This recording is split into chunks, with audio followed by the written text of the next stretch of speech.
Born in Ohio and growing up in Florida, George Gilmore Jr. was destined for greatness. As a kid who was quiet but observant, he found his niche as an athlete who would follow that path down the road of an amazing Gilmore journey. Growing up, I boxed. That was my #1 sport. I was at a boxing match, and my teammate, he was boxing before me, and he got knocked out. And I knew at that point, I'm done. Basketball would be my sport. To separate himself from the rest, Gilmore spent the long hours of the day and night working on his game and putting his sole commitment to the courts, developing his work ethic, toughness, and foundation laid by his father, George Gilmore Sr. He would come in from work, and I would be the only guy on the basketball court, and he would sit there, him and his buddies, in the park area and watch me play basketball. But he never, really watched too much of my games as a kid, because he worked. That's the guy I looked up to. But not all went well during his early days playing for Simra Beach High School. After some struggles getting comfortable in the system and several nagging injuries during his senior season, Gilmore wasn't on the recruiting radar, opting to go the junior college route before coming back home and landing at Santa Fe Community College. I went to a high school game. I didn't go the whole year. And they had one more game. I knew this one kid in particular that the colleges were all over. They were recruiting him all over the place. And, most of the people in the gym, the scouts were talking to, the fans, whatever. They say, hey, this guy on the court is good, but that guy over there, Gilmore, he's the best guy in the neighborhood. What happened was a junior college All-American in the making.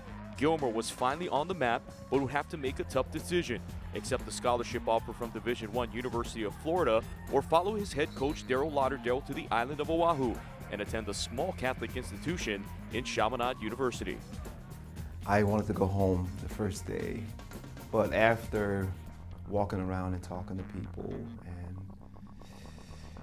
and, just walking around Waikiki and just seeing the environment, how close people are to family here, I knew I would have fun here in Chaminade. From 1990 to 1992, Gilmore's potential and outright dominance came full throttle as one of the most dynamic scorers, not just in a Silversword uniform, but throughout the country. As the program's all-time leader in scoring average at 30 points per game in his career, Gilmore put up staggering numbers: 6 career 40-point games, including 49 points against Central Missouri State, 1,531 career points in just 2 seasons, 11th all-time with 257 career assists, the only Silversword player ever to nail 10 consecutive three-pointers in a game, all leading to NCAA Division II All-American honors, Great Northwest Conference Player of the Year, and Basketball Times Player of the Year during the 1991-92 season. Not bad for a player barely recruited out of high school. It's amazing. I mean, something my kids can always go, and say, hey, that's my dad. I mean, I'm more proud of that than anything. And for me, I was just playing basketball, man. I really didn't think about scoring. I mean, I was just playing basketball. And yet on the biggest stage and on national television, Gilmore shined the brightest at the Maui Invitational Tournament. In 2 years and 6 total games, Gilmore scored 177 points against the likes of Division I opponents, Loyola Marymount, Toledo, Iowa State, Rice, and #1 Arkansas, including a first-round upset over Providence. In the 33-year history of the tournament, Gilmore became just the second Silversword player to ever win the tournament's Most Valuable Player award in 1991. The level of competition is extremely high, and to perform at that venue, at that event, at that high level of output offensively, 30 points a game, is something you dream about.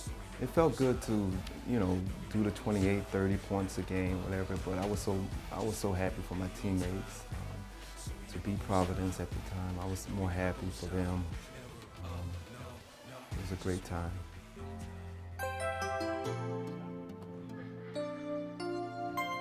And while his game on the court was impressive, it was his romantic game off the court that led him to meet his Chaminade College sweetheart and wife of 19 years, Millie Pereira. And the story is one that will also land in the record books in the Gilmore Pereira household. I was with Dave Johnson, 7-foot on our team.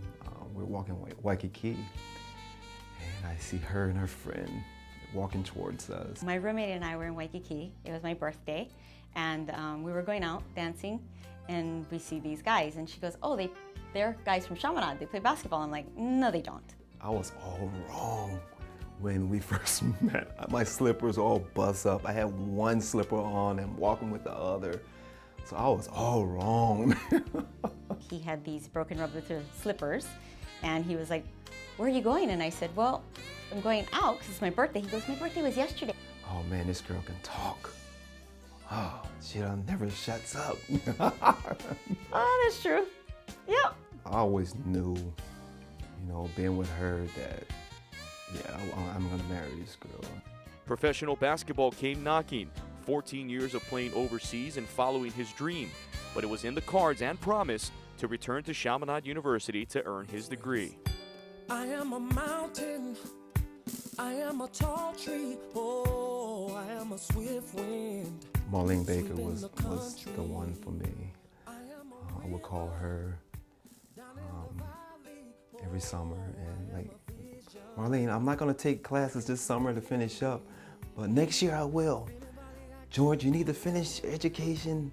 So I will. So the following year, same thing. 13, 14 years later, "Okay, I'm coming back." Marlene Baker was there for me. "Okay, George, let's do this." I remember that. It is Chaminade University that holds a special place in the hearts of the Gilmore and Pereira family.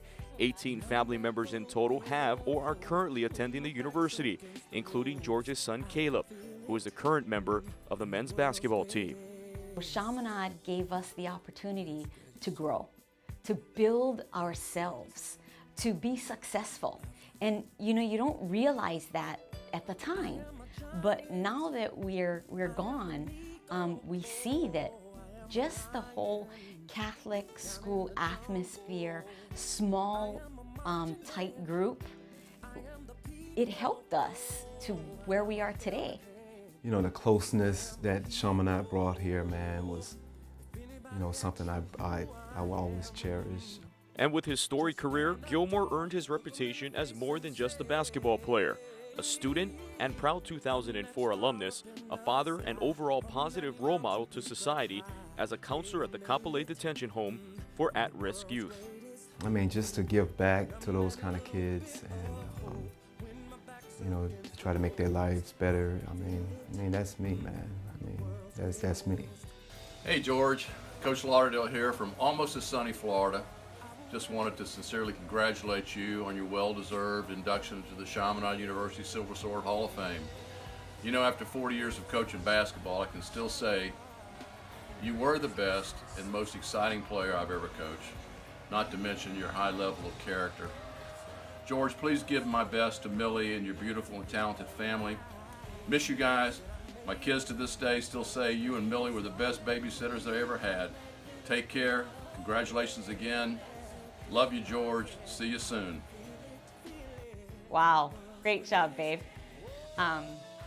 Through everything that you've been through, and now being an inductee at Chaminade, the school that we love and will always love, great job. Congratulations.